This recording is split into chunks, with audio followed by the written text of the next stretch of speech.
Hello বন্ধুরা, আজ আপনাদের কাছে টমেটো চাটনির রেসিপি নিয়ে এসেছি। এটা সিম্পল চাটনি। তার জন্যে 500 টমেটো নিয়েছি, ধুয়ে কেটে রেখে নিয়েছি। এইবারে মা কড়াই দিয়ে দিয়েছে, তাতে 1 পোলা মতন তেল দিল।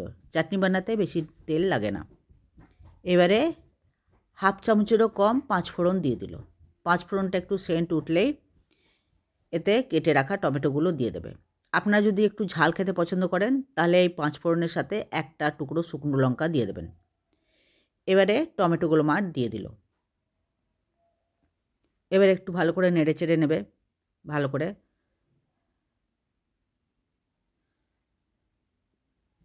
তারপরে এতে দেবে হাফ চামচেরও কম একটুখানি নুন।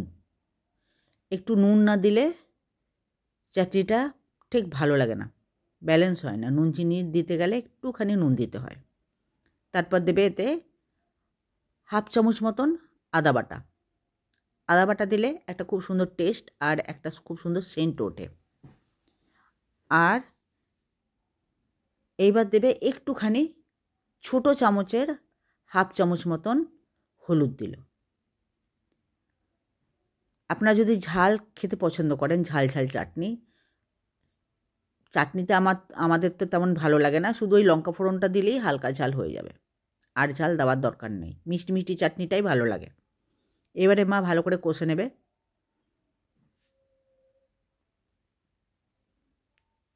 তারপরে একটু খোলা ছাড়বে, খুলে রাখবে। তারপরে আবার আর একটু নেড়ে চেড়ে নেবে, উল্টে পাল্টে নেবে। টমেটো থেকে নিজেই জল বেরোবে, জল দেবার এতে দরকার নেই। এবারে মা এবার একটু নেড়ে চেড়ে নিয়ে ঢাকনা দিয়ে 5 মিনিটের জন্য ঢেকে দেবে, তাহলেই সব টমেটোগুলো গলে যাবে। মা এবার ঢাকনা দেবে। তারপরে এই ঢাকনাটা খুলে এবারে টমেটোগুলো সব গলে গেছে। এইবারে মা এতে চিনি দেবে। চিনি মা ঢাকনা করে ঢেলে যতটা দিচ্ছে সেটা 5-6 চামচ মতন দিল। এবার ভালো করে এটা নেড়ে নেবে। চিনিগুলো নিজে নিজেই গলে গেলে চাটনিটা হয়ে গেল। আপনারা এইভাবেই চাটনি করে খেয়ে দেখবেন। এরকম চাটনি করে দারুণ লাগে ভাত দিয়ে খেতে, এটা রুটি দিয়েও খেতে ভালো লাগে। আপনাদের যদি আমার রেসিপি ভালো লাগে তাহলে লাইক শেয়ার সাবস্ক্রাইব করে দেবেন, এবং আপনি যদি নতুন দেখছেন তাহলে লাইক শেয়ার সাবস্ক্রাইবের সাথে সাথে পাশে থাকা বেলটাও টিপে দেবেন, তাহলে আমি নতুন কোনো রেসিপি দিলে খুব সহজেই আপনার কাছে পৌঁছে যাবে। চিনিটা দেওয়ার পর একটুক্ষণ অপেক্ষা করলো। চিনিটা গলে গেলে ভালো করে একটু নেড়ে নেবে, তারপরে নামিয়ে দেবে। আর কিছুই দেওয়ার নেই, চাটনি হয়ে গেছে। এবার মা একটু ভালো করে নেড়ে টেড়ে দেবে। টমেটোগুলো যদি কোনোটা শক্ত থাকে একটু খুন্তি দিয়ে চিপে চিপে দেবে। ব্যাস, চাটনি হয়ে গেছে। এবারে মা নামিয়ে দেবে। দেখুন, চাটনি বানানো ভীষণ সিম্পল।